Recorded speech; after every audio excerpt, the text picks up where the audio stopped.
Quiero contarles que durante los últimos años en Ágape, el colegio que el Señor ha puesto en nuestras manos, aunque realmente eso es una manera de decirlo, realmente ese colegio el Señor lo ha puesto en las manos de mi esposa, solamente que al estar juntos, pues yo la apoyo en todo lo que me es posible. Los últimos años se ha hecho un viaje familiar, se realiza anualmente y su propósito principal es buscar un espacio en el que motivemos a las familias que están allí, pues con sus niños inscritos en el colegio, a desconectarse de todo para tener un tiempo de compartir. Un espacio en el que los padres puedan dejar a un lado sus trabajos y jugar con sus niños. Sí o sí, al tener que viajar, se tienen que desconectar con sus hermanitos, con sus amigos. Es un espacio también en el que se suman experiencias entre los amiguitos, los compañeritos. Ellos pueden jugar mucho más en espacios diferentes al cotidiano.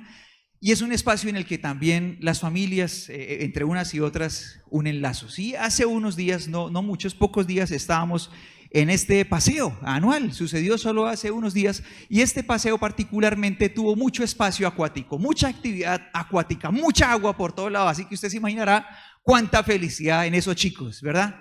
Porque creo que es un factor bastante común que a los niños les fascine el agua, muchos, no todos, pero muchos sí les gusta mucho el agua. Entonces era un paseo con mucha actividad acuática y estábamos en medio de unos momentos, ¿no? Súper divertidos, en el relajo. A mí me gusta mucho jugar con los niños, jugar con mi hijo, con sus amigos, me gusta. Entonces estaba ya metido en con toda la actitud 100%. Mientras estábamos allá divirtiéndonos, la risa, el juego, todo eso, de pronto a mis orejas llega una conversación de unas chicas que estaban a mediana distancia.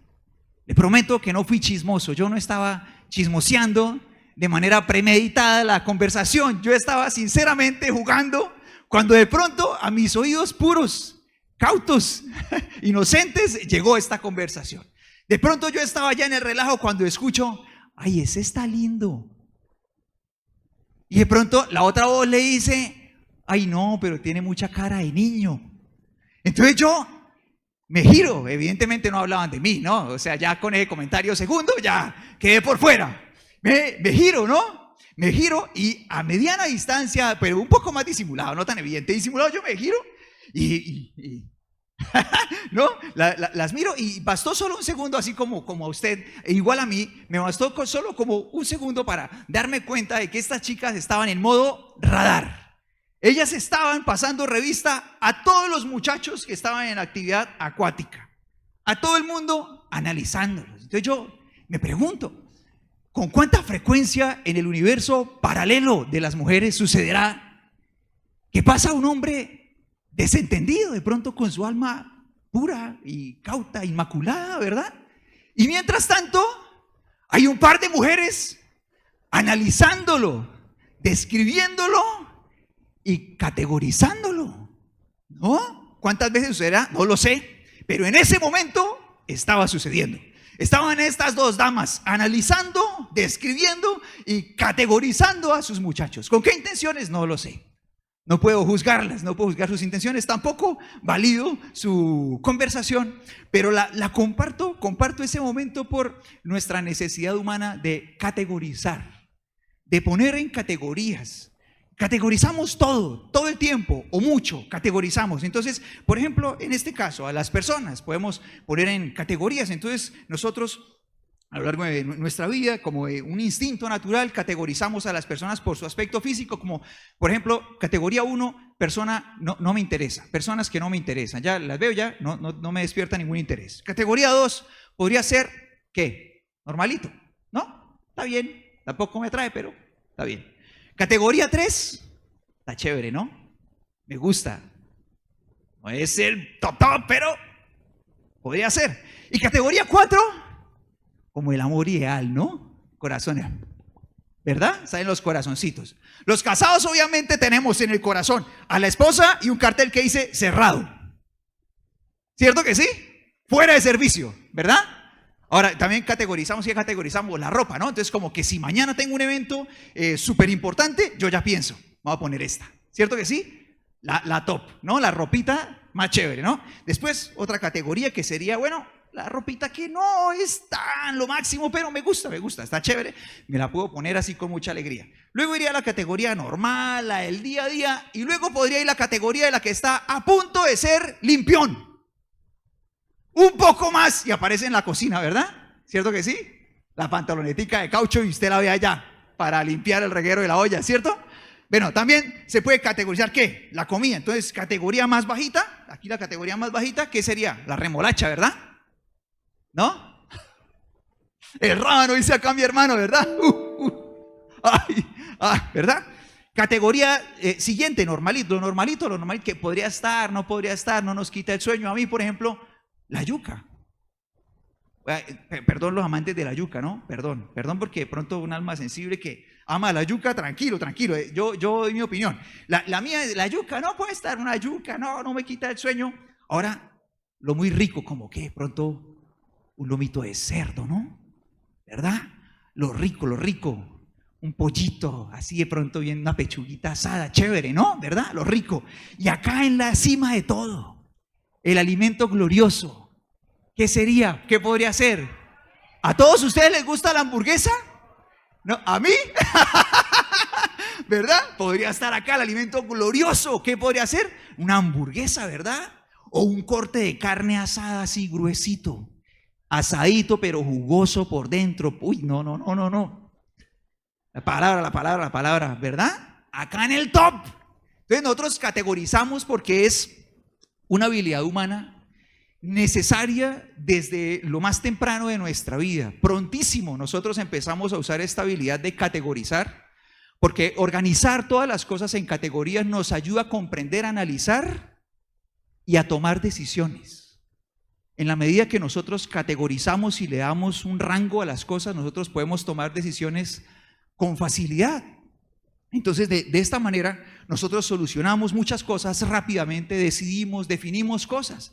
Ahora, si nosotros le hacemos esta misma pregunta a nuestra vida, a nuestro corazón, a nuestra alma, ¿en qué categoría está Dios?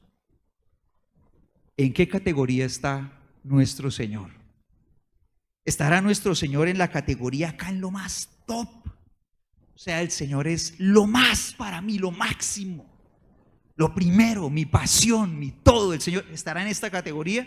¿O de pronto estará aquí en la categoría de pues muy chévere? O sea, el Señor es de las cosas más importantes para mí, de lo más importante. O tal vez alguien tenga al Señor en la siguiente categoría, pues bien tener relación con Dios, pero tampoco es que sea indispensable. O sea, si la tengo, bien, pero si no, me dedico a otras cositas, hago mi vida por mi cuenta, tampoco es que sea, ¿verdad? O podría estar más abajo y de pronto que Dios sea alguien a quien trato con desprecio y no me importa en absoluto tener una relación con Dios. De pronto bien, Dios, no me meto con Él y todo, pero tampoco me interesa tener una relación con Él. Poco aprecio. Ahora, tú y yo podemos hacernos esta pregunta: ¿en qué categoría está Dios? Algo como esto, algo como esta pregunta llegó al corazón del rey David un día, y tú y yo podemos ver ese momento en el primer libro de Crónicas, capítulo 17, y vamos a leer los versículos 1 y 2. Te pido que por favor leamos estos dos primeros versículos de este capítulo que es en el que nos vamos a sumergir el día de hoy. Primero de Crónicas, capítulo ¿qué? 17, empecemos por los dos primeros versículos. Le pido que me regale un instante para tomar agüita, por favor. Y leamos juntos en voz alta y de acuerdo. Tú y yo sabemos que leer la palabra de Dios de manera audible nos ayuda sin duda alguna a conectar con ella muchísimo más. La palabra del Señor dice así: una vez instalado en su palacio, David mandó llamar al profeta Natán. Mira, le dijo a David, yo vivo en un hermoso palacio de cedro, mientras que el arca del pacto del Señor está allá afuera, debajo de una carpa. Natán le respondió a David, haz todo lo que tienes pensado, porque Dios está contigo. Ahora, ¿dónde vivía David? En un palacio. ¿Y dónde estaba el arca del Señor? Una vez más, ¿dónde vivía David? En un palacio. ¿Y dónde estaba el arca del Señor? Creo que no hace falta mucho análisis para descubrir quién estaba en una categoría superior, ¿cierto? No hace falta. Ahora, si tú y yo conocemos a David como persona, como nos lo muestra la palabra de Dios, tú y yo podemos entender que David era un hombre que amaba a Dios. David era un hombre que procuraba ser fiel a Dios. Era un hombre que consideraba su relación con Dios como algo muy importante y por eso él quería tener cada vez al Señor más en su vida, más en su corazón, estar más cerca de Él y darle al Señor el primer lugar, hasta que un día se dio cuenta. Es como un lavado de cara y de pronto él reacciona y dice, yo vivo en un palacio y ¿por qué si Dios es lo primero para mí lo tengo allá? O bueno, lo que representa su presencia, ¿no? Mi pacto con Él, evidentemente el Señor no puede ser contenido por ningún tipo de lugar, pero ¿por qué tengo el arca del pacto en una carpa? Es como que reacciona y esto le sorprende y actúa de esta manera, cayendo en cuenta de que hay un área de su vida, que aunque él quiere vivir amando a Dios y al primer lugar, hay un área de su vida en la que la categoría suprema no la ocupa el Señor, sino ¿quién? Él mismo. En la que Él es supremo, en la que Él vive en un palacio y su Señor está afuera, en una carpa. ¿Nos podría pasar esto a nosotros? Que de pronto tengamos el deseo de vivir amando al Señor, un deseo sincero de ser fieles a Dios, un deseo real de tener una relación que crece con el Señor todos los días y quisiéramos darle al Señor el primer lugar, pero que tal vez encontremos algún área en la que el que ocupa la categoría suprema no es Dios, sino uno mismo. Que uno está en el palacio y el Señor está en una carpa. Uno podría pronto encontrar que su compromiso con el trabajo, por ejemplo, vive en un palacio y su compromiso con Dios en una carpa. Uno podría encontrar que su capacitación académica, su interés por crecer en conocimiento académico está en un palacio. Pero su interés por conocer más de la palabra de Dios ¿podría estar en dónde? Alguien que lo diga conmigo, ¿podría estar en dónde? En una carpa. Uno podría descubrir, queriendo vivir amando a Dios, que sus sueños, que sus planes viven en un palacio. Pero los planes de Dios, uno los tiene ubicados en una carpa. Y los planes de uno y sus sueños son supremos, mientras que la obra del Señor está ocupando un lugar inferior. Ahora, el problema no era que David ocupara un palacio, eso no era un problema. La cuestión es que si David merecía ocupar un palacio, su Señor merecía ocupar un lugar mejor. O sea, la solución no era que David como rey se rebajara a vivir en una carpa, eso no era la solución.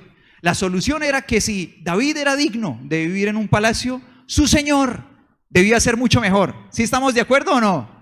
Entonces, si mi compromiso laboral vive en un palacio, es lo máximo, yo soy un gran trabajador, soy súper puntual, nadie tiene queja de mí, yo soy responsable, soy excelente. La idea no es que mi compromiso laboral se rebaje, sino que si mi Señor es lo más importante para mí, mi compromiso con Él debe ser mejor que ese. ¿Sí estamos de acuerdo o no? ¿Sí está conmigo? La idea es que si mi interés por capacitarme académicamente es alto, yo soy una persona que busco crecer en el conocimiento, bien por eso. Pero si el Señor es lo más importante para mí, mi interés diario por conocer y estudiar la palabra del Señor debe ser superior a ese. ¿Sí estamos de acuerdo?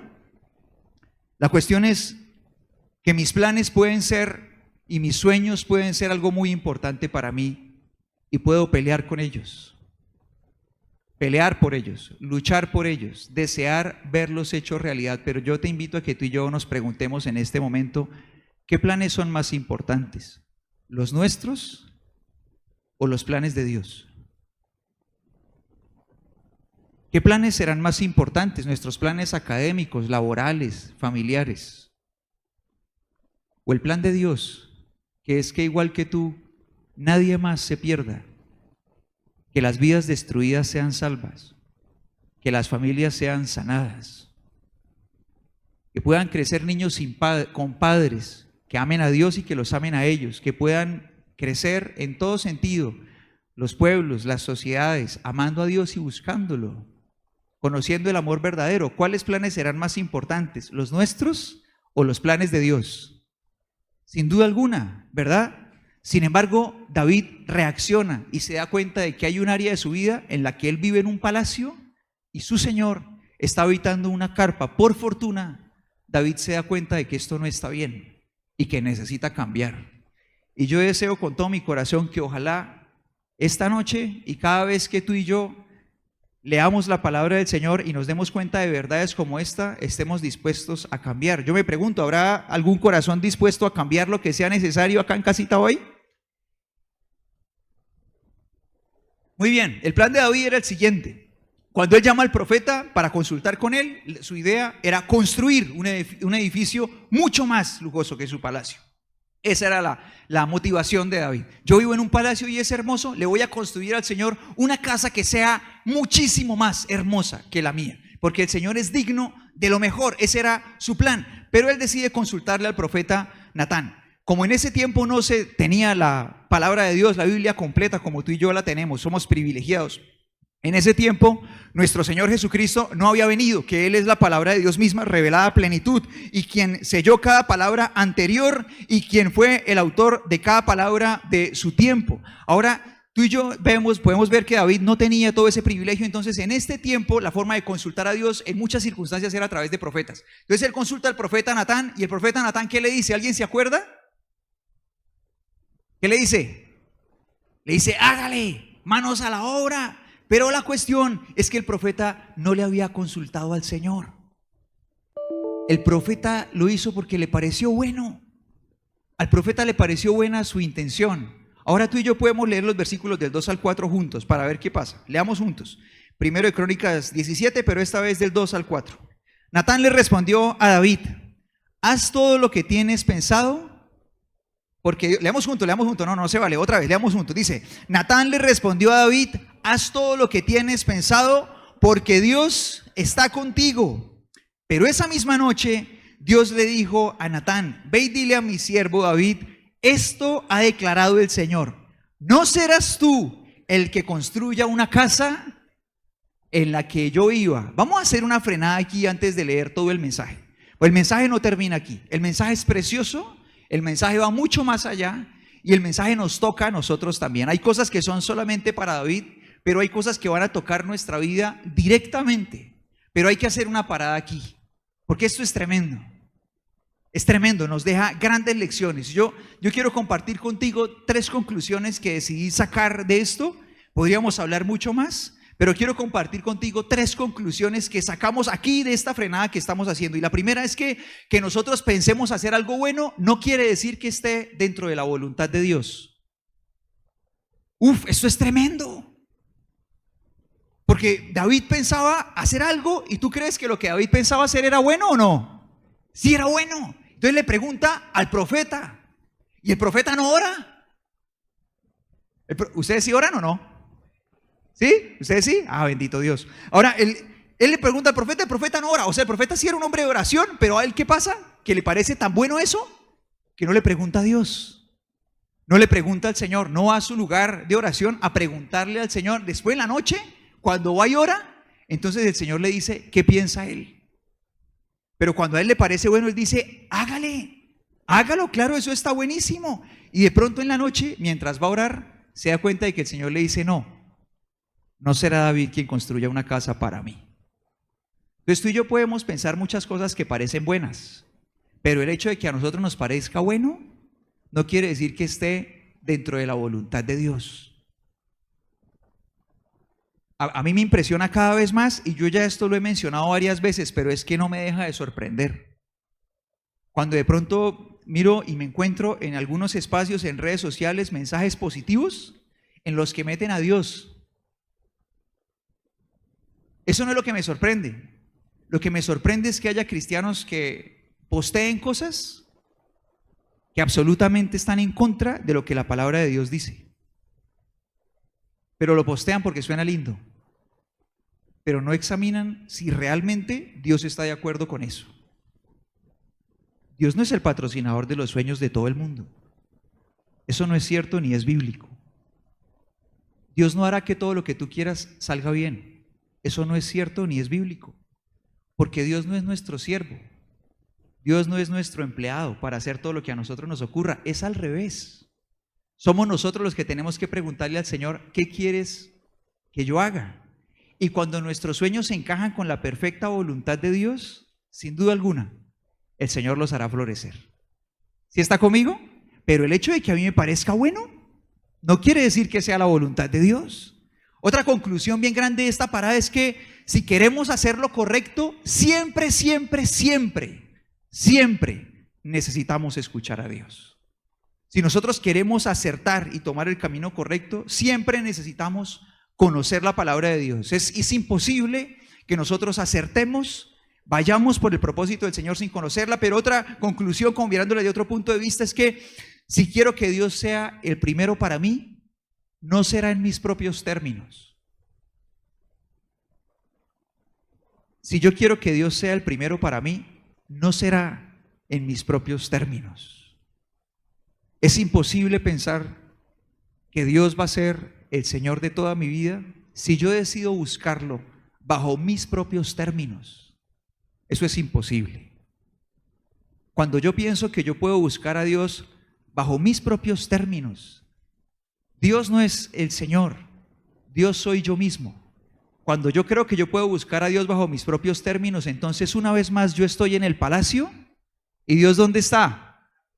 En una carpa muy inferior a mí. No, a Dios se le busca y se le sirve conforme a los términos ¿de quién? A los suyos, porque Él es el Señor. ¿Sí estamos de acuerdo o no? ¡Uf, qué frenada! Ahora, la palabra del Señor nos enseña por qué el Señor le dice que no a David. La razón David la entiende en su intimidad con Dios, y la palabra del Señor nos la muestra en 1 de Crónicas 28, versículo 3. Vamos a leerlo juntos. Vamos a leer lo que dice la palabra del Señor allí. En 1 de Crónicas 28, versículo 3, la palabra del Señor dice así. Dice, pero Dios me dijo, está hablando el rey, dice, pero Dios me dijo, tú no debes edificar un templo para honrar mi nombre, porque eres un hombre de guerra y has derramado mucha sangre. De manera que el Señor no estaba despreciando la iniciativa de David, solamente que él no era el indicado, y esa es la razón. Pero al Señor le encanta la decisión de David. El Señor, de hecho, no solamente califica la decisión de David como algo correcto, sino que ama su decisión. Y ama tanto esta decisión que decide responderle a David a través de su mensaje con una profecía de doble cumplimiento. Por un lado, le parece tan hermosa su iniciativa que le promete que será su hijo quien lo hará, que él no está calificado para hacerlo, pero su hijo sí. Entonces, ¿sabes qué hace David? Consigue todos los materiales. Si yo no soy el constructor, si mi hijo va a construir, yo le voy a tener todo listo a ese muchacho, para que apenas se siente en el trono, empiece a construir. Y así se construyó el templo más espectacular construido para el Señor en toda la historia. David no le puso una mano, pero nació en su corazón. ¿Cómo le parece? Ahora, en segundo lugar, el Señor ama tanto la iniciativa de David que toma una decisión. Y es que su hijo, el Salvador del mundo, será descendiente de ese hombre con ese corazón. Que ese hombre que deseó darle a Dios el más alto reconocimiento, poner al Señor en el lugar más alto, no solo en su vida, ni solo en su familia, sino en toda la nación, ese hombre sería un ascendiente de su hijo. Entonces el Señor le había prometido a Abraham que de su descendencia nacería el Salvador. Y se lo había prometido a Isaac, se lo había prometido a Jacob, y de Jacob, Israel, Judá, de toda una tribu, de miles y miles de personas y muchísimas familias. Un hombre que decidió poner en el primer lugar de su vida a Dios fue el escogido por el Señor, para que de su familia naciera su hijo, y le dio el honor de ser llamado hijo de David. ¿Usted puede calcular eso? Que el Hijo de Dios haya decidido llamarse Hijo de David, es uno de sus títulos, Hijo de David, en honor a un hombre que decidió darle el primer lugar a su Dios en todas las áreas de su vida. Ahora, yo quiero invitarte a que tú y yo sigamos leyendo el mensaje, porque esto es solo para David, pero si tú y yo vamos al detalle, lo que viene, sin duda alguna nos toca a ti y a mí también. Y quiero invitarte a que leamos lo que dice la palabra del Señor, pues desde el 4 hasta el versículo 14, pero vamos a hacer algunas pausas. Vamos a leer desde el 4 hasta el 8 y vamos a ver el mensaje que el Señor le envía a David. Te pido que lo leamos juntos. La palabra del Señor dice así. Dice, ve y dile a mi siervo David, esto ha declarado el Señor. No serás tú el que construya una casa en la que yo viva. Nunca he vivido en una casa desde el día en que saqué a los israelitas de Egipto hasta el día de hoy, sino que mi hogar ha sido una carpa trasladada de un lugar a otro en un tabernáculo. Sin embargo, no importa dónde haya ido con los israelitas, ni una sola vez me quejé ante los líderes de Israel, los pastores de mi pueblo. Nunca les pregunté, ¿por qué no me han construido una hermosa casa de cedro? Ahora ve y dile a mi siervo David, esto ha declarado el Señor de los ejércitos celestiales. Te saqué de cuidar ovejas en los pastos y te elegí para que fueras el líder de mi pueblo Israel. He estado contigo donde quiera que has ido y destruí a todos tus enemigos frente a tus propios ojos. Ahora haré que tu nombre sea tan famoso como el de los grandes que han vivido en la tierra. Y esto empieza a hacerse grandioso, no solamente para David, sino para cada persona que decide darle al Señor el primer lugar en su corazón. Nadie puede calcular el tamaño del plan de Dios para su propia vida. Nadie puede calcularlo. Nadie puede dimensionar lo que Dios ha pensado para cada uno. Tú no puedes imaginar lo que Dios ha pensado para ti, así como yo no puedo imaginar lo que Dios ha pensado para mí. En sus propias palabras, el Señor le dice a Abraham, cuando Abraham le pedía, ¿alguien se acuerda qué le pedía Abraham al Señor? ¿Qué le pedía? Un hijo. Y el Señor preparó su corazón para darle no solamente un hijo, sino para darle una descendencia que para que él más o menos pudiera entender que en su mente no cabría, le pone 3 analogías, le pone 3 comparaciones, le pone 3 metáforas y le dice, tu descendencia será como el polvo de la tierra, que si alguien puede contar el polvo de la tierra, entonces podrá contar a tus hijos. Otro día lo saca de su carpa una noche y le dice, mira al cielo y cuenta las estrellas. Si puedes contarlas, porque así como no puedes contar las estrellas, tampoco nadie podrá contar tu descendencia. Y otro día le dice, tu descendencia será incontable, como la arena a la orilla del mar. Es incontable lo que Dios piensa para cada uno de sus hijos. Y en el caso de David le dice, yo he estado contigo, yo transformé tu vida, te encontré en un lugar súper humilde y te convertí en otra persona. Luego estuve contigo en cada momento de tu vida porque el Señor está con un hijo suyo en los momentos de sonrisas y en los momentos de lágrimas también. Frente a ti destruí a todos tus enemigos, te cuidé porque un hijo de Dios es inmortal. Hasta el día en que papá Dios quiera llevárselo de esta tierra, es intocable. Y así fue. De manera milagrosa cada vez David podía encontrar cómo el Señor era su guardador todos los días. Pero el día en el que él decidió darle el primer lugar, el lugar supremo al Señor, le dice, pero ahora sí empieza mi verdadero plan contigo. Ahora sí. Serás un hombre famoso como, no serás un rey más. No serás solo un rey. Serás uno de los grandes reyes que ha existido y existirá en toda la historia. ¿Se hizo realidad o no? ¿Conoce generación tras generación en diferentes culturas al rey David? ¿Sí lo conocemos o no? Sin necesidad de leer la Biblia, se sabe acerca de él, ¿verdad? Generación tras generación. Ahora, tú y yo nos encontramos a este hombre entregándole su corazón y el Señor le dice, serás un rey, pero no solamente serás un rey grandioso. Y mira, cuando nosotros le entregamos nuestro corazón al Señor y le entregamos el primer lugar, tú puedes tener una bendición como la de ser padre. Tú puedes tener la bendición de ser madre. Pero cuando decidimos darle nuestro corazón al Señor y que Él sea supremo en nuestra vida, esta promesa es para ti y para mí. Y lo que el Señor nos está diciendo a ti y a mí es que cuando tú y yo tomamos esta misma decisión, no seremos un padre de título ni una madre de título. No seremos un padre más o una madre más. Seremos un padre grandioso, una madre grandiosa, alguien que podrá dejar un legado, que marcará generaciones, que será una bendición para sus hijos y los hijos de sus hijos. Alguien que podrá ser inolvidable para los corazones que lo tocaron y lo alcanzaron. El Señor nos está diciendo a ti y a mí, no serás un comerciante más, no serás un empresario más, serás extraordinario.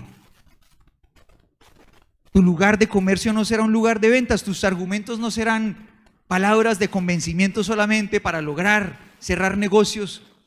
Tus palabras serán palabras de vida, serán palabras de salvación, y es lo que pasa cuando una persona ama a Dios.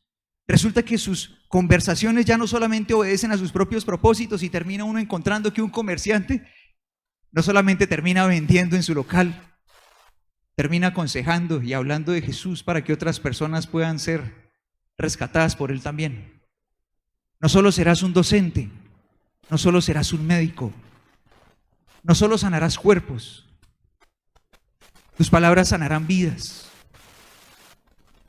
No solo enseñarás conocimiento, solo Dios sabía cuando mi padre, por ejemplo, era un docente, mi madre, se preparaban académicamente y decidieron entregarle su corazón a Dios. Bendito Dios, sabía Él que un día esos docentes maravillosos enseñarían su palabra también.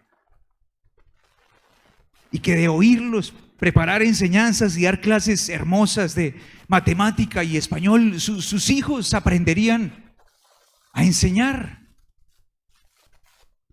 Y podrían un día ser equipados para llevar la palabra de Dios. Bendito Dios.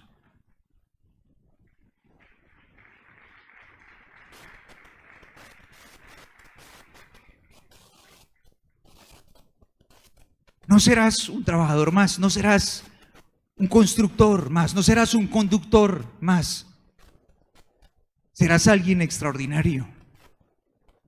Sobresaldrás en tu oficio. Dejarás un legado que irá mucho más allá de tu trabajo. Marcarás vidas. Serás inolvidable. ¿Puedes imaginar tú lo que Dios quiere hacer contigo? ¿Puedes imaginarlo? ¿Lo puedes entender? No. No puedes. Igual que yo no puedo. No podemos. Porque ni tú ni yo podemos entender con cuánta grandeza nos mira Dios.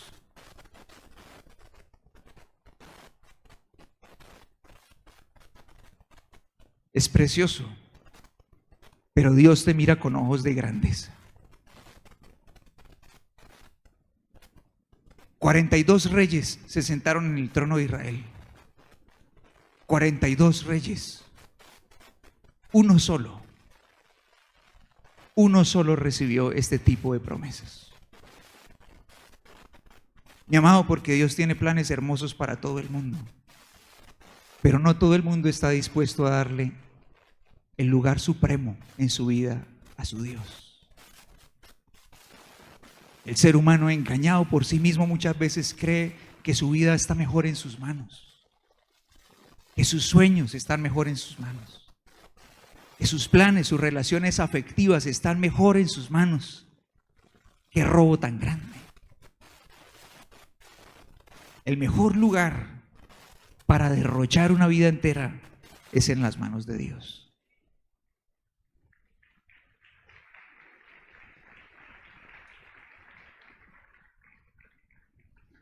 Ahora tú y yo podemos seguir leyendo el mensaje al rey. Dice el versículo 9 así, te pido que lo leamos juntos. Vamos a leer primero de Crónicas 17, versículo 9. Y vamos a leer lo que sigue diciendo la palabra del Señor. Dice, le daré una patria a mi pueblo Israel y lo estableceré en un lugar seguro donde nunca será molestado. Las naciones malvadas no lo oprimirán como lo hicieron en el pasado, cuando designé jueces para que gobernaran a mi pueblo Israel, y derrotaré a todos tus enemigos. Mira que el Señor no le dice te protegeré, ni el Señor le dice protegeré a tu familia. ¿Te das cuenta que la bendición de protección le alcanza a un país, a una nación entera? Ahora mira, el rey fallece y su hijo vive en absoluta seguridad sin tener que ir a la guerra. Siendo un rey con un reino que podría haber sido codiciado, vive en absoluta seguridad. Israel vive así hasta que un día decide salir de esa protección del Señor por su propia cuenta. Pero mientras ellos deciden vivir ahí, son personas que nunca más tienen que empuñar un arma para defenderse. Nunca más. Convirtiéndose en una nación súper próspera. El corazón de un solo hombre bastó, no solamente para su propia protección, ni la de su familia, sino de toda una nación, un país. Usted y yo no sabemos de cuánto el Señor ha guardado a comunidades enteras por un solo corazón, uno solo, fiel a Dios, uno solo. Ahora, a lo largo de nuestro camino sirviendo al Señor con mis padres, no una ni dos, muchas veces vimos a personas guardadas milagrosamente por Dios, no porque esas personas vivieran una vida bajo la cobertura del Señor por su propia voluntad. A lo largo de nuestro ministerio hemos visto muchas veces personas guardadas de manera sobrenatural por Dios, viviendo lejísimos de Él, porque tenían una mamá que oraba. Por esa razón, por la oración de una mamá. ¿Sí están todos conmigo? Por esa exclusiva razón, de manera sobrenatural, nosotros con nuestros ojos y nuestros oídos hemos visto y escuchado experiencias sobrenaturales de personas, muchas, que solamente fueron guardadas por Dios por la oración de alguien más. No porque ellos mismos vivieran bajo la cobertura del Señor, sino porque el Señor en su misericordia extendió su protección por el corazón amoroso de una madre, de un padre, sobre generaciones alrededor de él y alrededor de ella. Cuando el Señor es el primero en nuestro corazón, la protección del Señor es tan abundante que va mucho más allá de nuestras vidas y nuestras familias. Alcanza generaciones. Alcanza generaciones.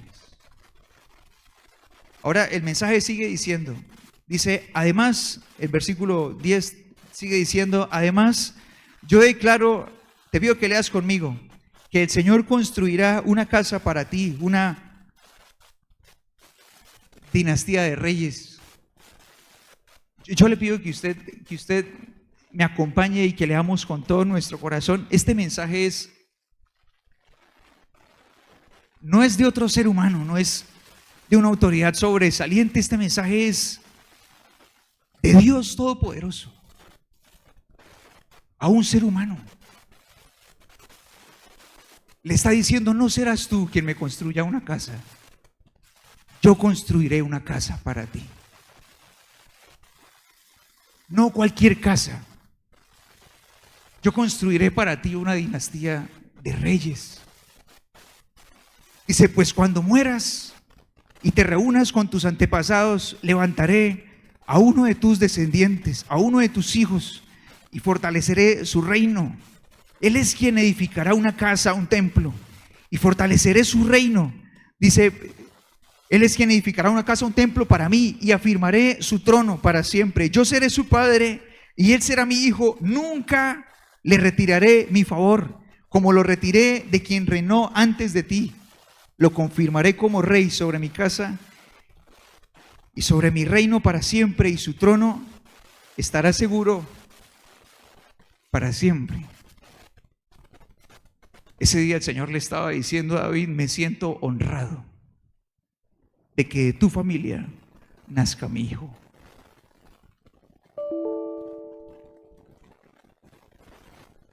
Uno humanamente a veces cree que uno hace gran cosa cuando le entrega algo a Dios, que uno podría ser digno de admirar por entregarse al Señor o consagrar al Señor algo de uno mismo. Uno no hace nada grandioso cuando hace eso, como si esa decisión fuera un gran acto de astucia. Es que es lo mejor que nos podría pasar. Pero cuando tú y yo le entregamos algo a Dios, el que hace algo grandioso es Él. Cuando una persona le entrega su vida al Señor, es Él el quien da vida de vuelta. Cuando una persona le entrega su matrimonio al Señor, es el Señor el que hace ese matrimonio un matrimonio real y verdadero de vuelta.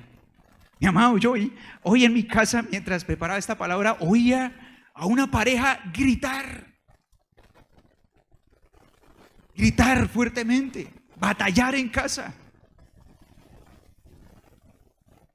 Y decía, bendito Dios, porque si el Señor no estuviera en mi corazón y en el de mi esposa, perfectamente eso podría ser la normalidad de mi casa, pero no lo es.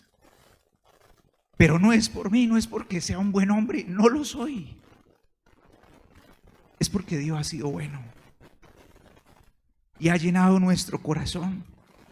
Bendita gracia que se ha encargado de enseñarnos a amarnos, a ser fieles, a hablarnos, a construir, a poner nuestros ojos en Él, a poner nuestros ojos en el lugar correcto. Bendito Dios, y cuánto por hacer a favor de otros cuando le entregamos nuestra familia al Señor. Es Él el que construye una familia cuando tú y yo le entregamos nuestros sueños al Señor.